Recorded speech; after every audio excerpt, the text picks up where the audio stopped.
Hello everyone, today we're taking a look at the AxisFlying CineON Z25 or CineON.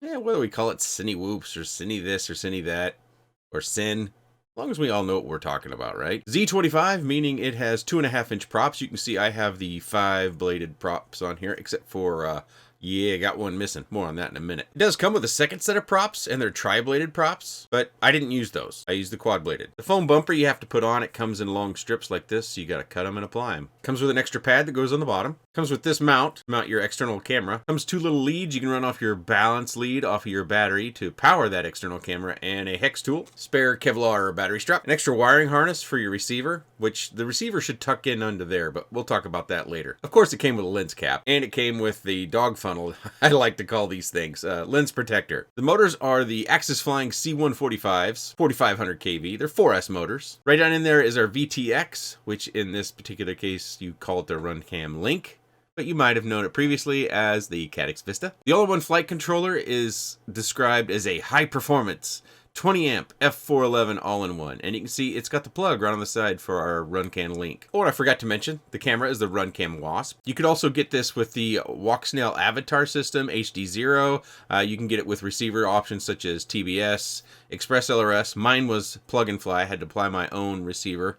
Let's see what else. Looks like those are our only options, either add your own receiver, TBS, or ELRS. It also comes in a 2-inch edition, which to give you some sort of size comparison, I've got the 2-inch prop protection over the top. So if you wanted something even smaller, the Z20 would be the one you're looking for. The ducting is fairly flexible, but I found it to be more hardy than I expected. It weighs 161.25 grams. For the slower flight, I flew it on this RDQ branded 850 milliamp 4S battery, which brings the weight up to 259.83 grams. Also in the slower flight that you'll see first, I used the Flywoo GoPro 9 camera, and I did add the little screw down there as well. That brings our total weight up to almost 309 grams. I do not have a full-size GoPro to test this with, so I can't answer any questions based upon a heavier payload. In the faster flight, I flew it without the external HD camera, but I did use this 650 milliamp 4S battery, and that puts the weight at 230.72 grams. It's a little hard to get that motor post to motor post measurement, but I'd say it's about 112 millimeters. Carbon fiber looks to be just a touch over 2 millimeters thick. Bottom plate looks to be about the same. This camera mount is really soft. I was surprised by that, but you'll see in the flight footage, camera doesn't jiggle around, so it might even help protect our camera in a front-on crash. As you can see down in the lower left, I have got the goggle DVR. For those that aren't familiar with these particular crafts, we have high-definition video. Of course, it's real small down there, but I wanted to give you that view of what you would see in the goggles. You can see a little bit of the ducting on both the left and right-hand side. Oddly, you see more of the ducting on the left-hand side, but when I was flying it, it didn't feel off in any way, so that's a little bit of a mystery to me. Of course, the main view, that is our HD view. That is that GoPro 9 that does have the stabilization on it. It's the Hyperflow, I think it is, or I can't remember in the moment. It's been a little while since I made a video, and I think I've maybe lost some of my vocabulary a little bit. Speaking of been a while, right after I posted my last video, the Meteor 85 Walksnail edition, I caught a cold. For a while, I didn't think it was a cold because I kept taking, the tests. It was not the big one. I had 3 at-home tests and 1 in the doctor's office. Just a nasty cold. Unfortunately, it seemed to have afflicted just about everybody in the family, and I got it last. So that has kept me kind of at home and resting. And this video is long overdue, more than a week overdue, I think, is my estimation of the timeline. But I might sound a little bit weird, but I feel better, and I'm returning to work and everything. I actually worked from home today. Just try to give myself a little extra time before I go back in full force. You know, when you return to work and everybody kind of ignores the fact that you've been ill. They'll expect you to be at 100% and then expect that same sort of energy. So I did most of my work, or I did work from home today entirely. But so this flight, as I showed you there on screen, I had some text across the top. If you missed that, that was the flight time and the battery specs. 3 minutes and 51 seconds flying like this. As we come up to this tree, this is just to show you a little bit of wind that we do have. And oddly enough, I don't usually see the leaves on this tree moving quite that much. So we have a little bit of an odd wind direction and how it's getting into the yard. So the quad is actually doing quite well. That wind was measured from 7 to 11 miles an hour on this particular day. Usually I talk about how, we're pretty well protected with the house and the fence and everything from wind. And this particular day, it seemed like more wind was getting through. And some of it has to do with so many of the leaves are gone. And that's a little bit unfortunate when you're doing this sort of video where the colors that you have to look at to make it very interesting are all kind of died down. My wife and I have been debating about whether we need to be bringing in couch cushions and everything from the outside area. She has hopes and dreams that we will be using the outside area in the wintertime because we didn't have heaters installed in that ceiling. They do work quite well, but our youngest had a sleepover with one of her friends, and they were out there watching a movie one evening, and they came in after about 45 minutes, and they said their faces got too cold. That is a hole in the fence that the neighbor's dog put in there. That might have been in the last video as well. That has now been fixed. Thankfully, they got that taken care of. The dog was so desperate to get back in its own yard, it started tearing the fence apart trying to get back in. Somehow it got into our backyard and couldn't figure out its way back out. Anyways, so yeah, this flight on an 850 milliamp 3S or 850 milliamp 4S battery, does last 3 minutes and 51 seconds. So you should be able to expect about 4 minutes carrying a naked HD camera and using a similar battery. Of course, that battery isn't brand new, so I wouldn't be surprised if you have a really good brand new battery that you would probably get a little bit more flight time. But I don't think we need to stare at the gray scenery I've got here now that the winter's starting to set in, and we've seen several minutes of this flight. It should give you a pretty good idea how it flies nice and slow and smooth. Let's move on to the faster flight if you're curious about that. Different day, about the same amount of wind, a little bit colder out. I am now flying that 650 milliamp battery, and this flight goes on for 2 minutes and 57 seconds, so pretty much 3 minutes. We'll take off and we'll do my typical sort of punches and things of that nature. One of the things that, I don't try to crash and break anything intentionally, but I do have a crash, not in this flight, but in another faster flight attempt that I made that I do want to show you, and it's the result of the one broken blade off the prop that I showed you in the quick specs. So if you're looking at durability, that will be something that you might want to see because, quite honestly, I thought I broke it.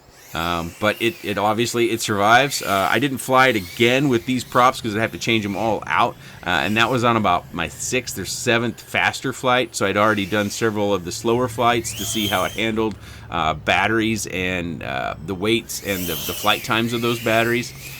So I found that 850 milliamp did give me the longest flight time, and then it started going down from there. Not that I have a lot over 850 milliamp because it is a micro channel here. Those woggles or waggles or bobbles that you see on those punch outs when you get up and then you nose down, that is pretty normal. We've been seeing that on a lot of these sort of quads. Now, I do have one case where I went through the steps of trying to remedy that after getting some tips from Brandon's Bakes Beans. He has a PID tuning service, by the way, on FPV Exchange, so if you're looking for somebody to help you with the PID tune, he does it via black box, remotely over the interwebs.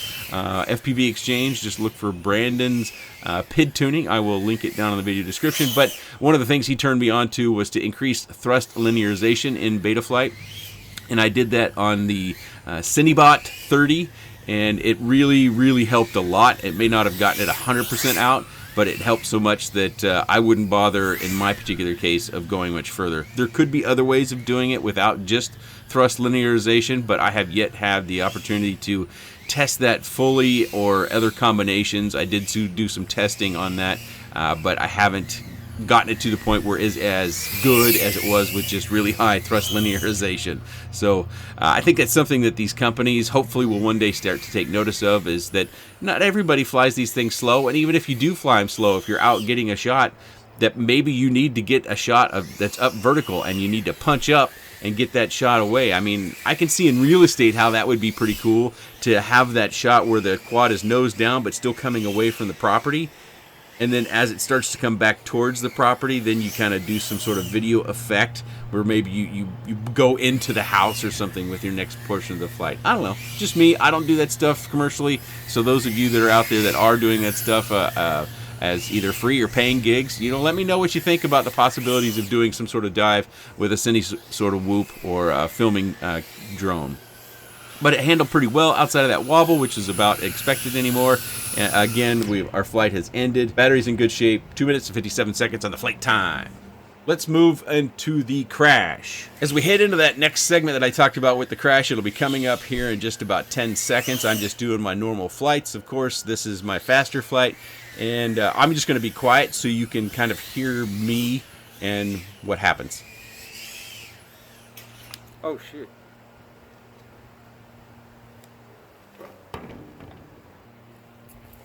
Holy catfish, it didn't break. Man, I thought for sure it'd be broken. Oh, I lost a prop though, or a blade. Dang it. No more flight on this one today.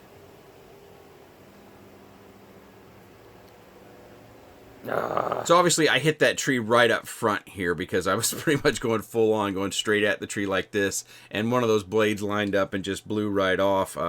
That could throw my weights off too, by the way. I would say a half gram would be a reasonable estimate, so you should add a half gram to all the weights that I had. I don't have any more of these props. Like I said in the quick specs, it comes with tri-bladed props, which would probably bring your weight down by about a gram.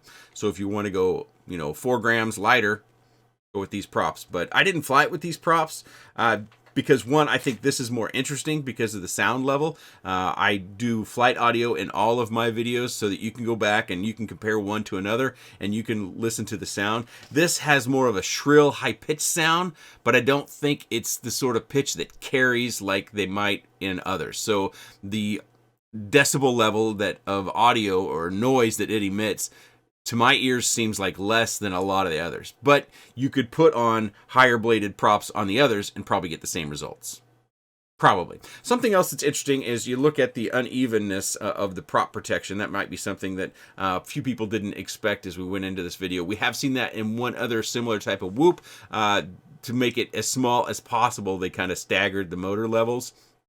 And they did that one with this as well, which is another interesting fact that when I hit this pretty hard and it's connected to this standoff, and inside this print is a metal standoff. Of course, it's just got M2 screws running through there to secure everything. Everything stayed well intact, but it's all kind of centered around the posts.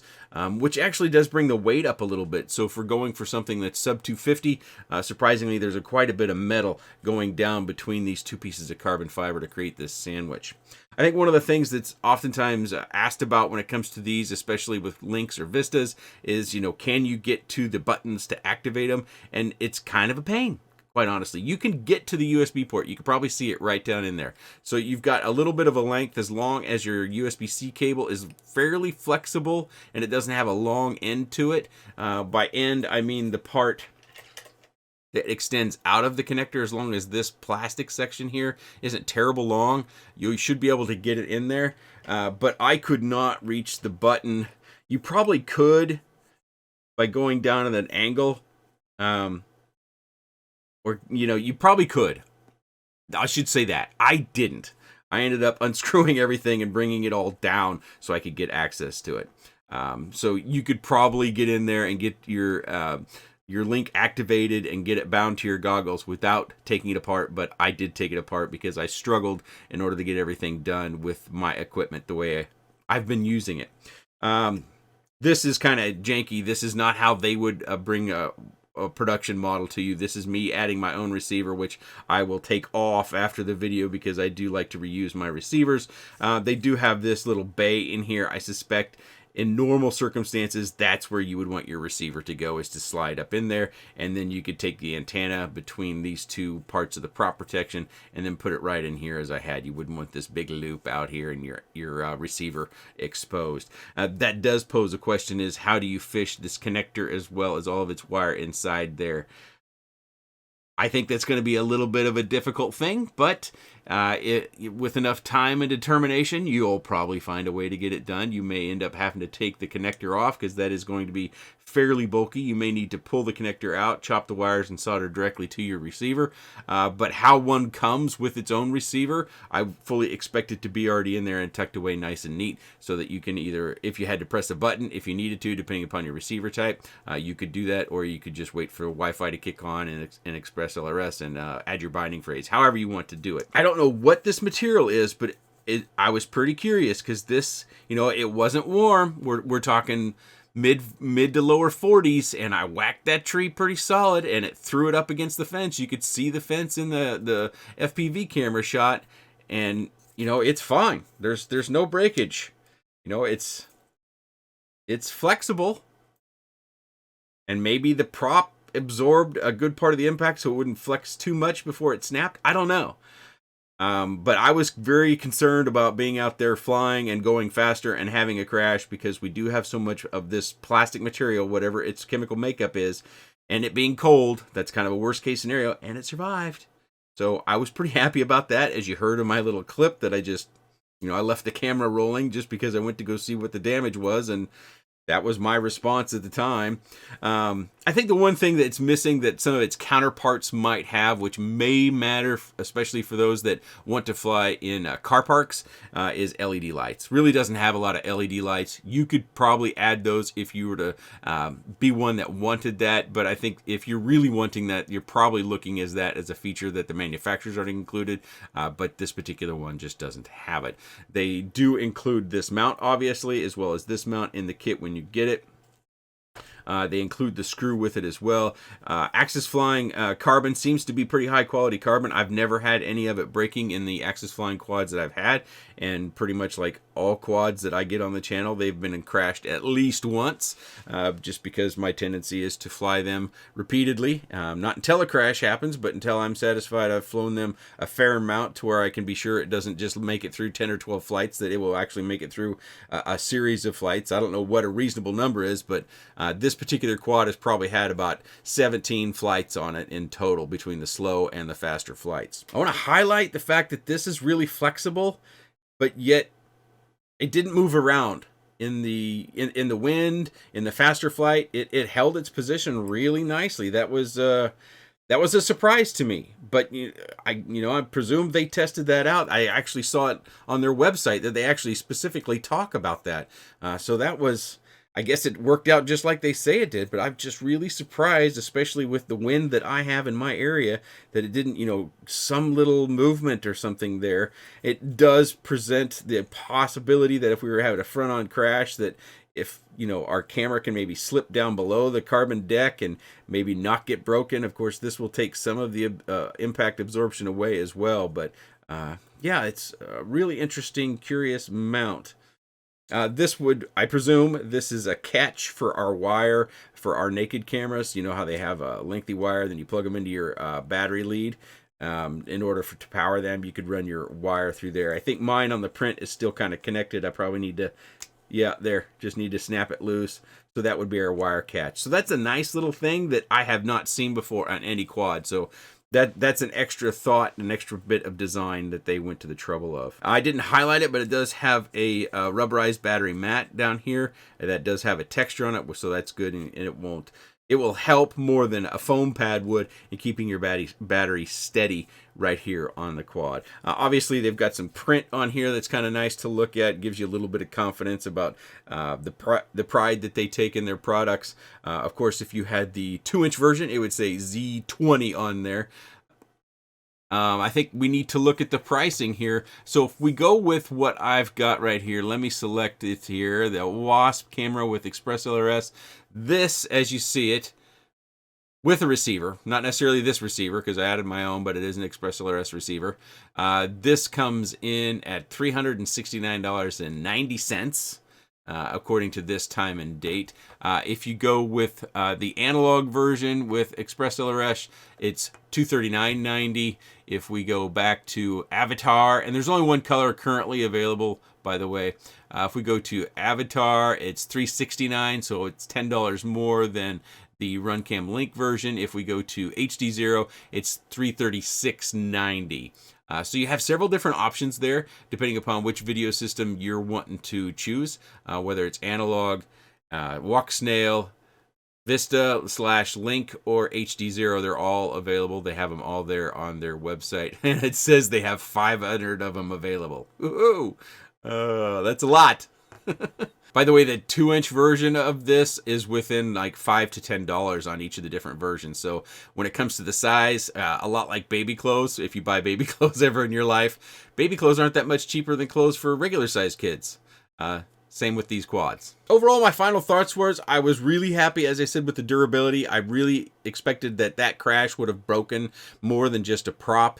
I thought it flew nicely. It has that vertical wobble when we go to zero throttle, just like the others that we've seen on the channel. I'll refer you to that video where I fixed the wobble, so to speak. That is one way of doing it. It's the only way I've been able to verify so far, and it's not 100%. I would call it 97%. And I'll link that in the video. I'll link it up here as well as in the video description down below. But let me know, what do you think about something like this? And how many of you actually buy these and fly them faster? I've posed the question about whether I need to do that or not. And resoundingly, the people that come to this channel have talked about, yes, we want to see it fly faster as well. It's good data points to know that they can handle different sort of flight. But how many of you are doing that? That's my question. How many of you have a quad like this, whether it's this one or something else, and you tend to fly it faster? Not all the time, just sometimes. Or do you always fly it flat and smooth and cruise to get your shot? Let me know down in the comments section below. If you have any other comments, questions, suggestions, or otherwise, please let me know in the comments section below. I appreciate your time, and thanks for watching.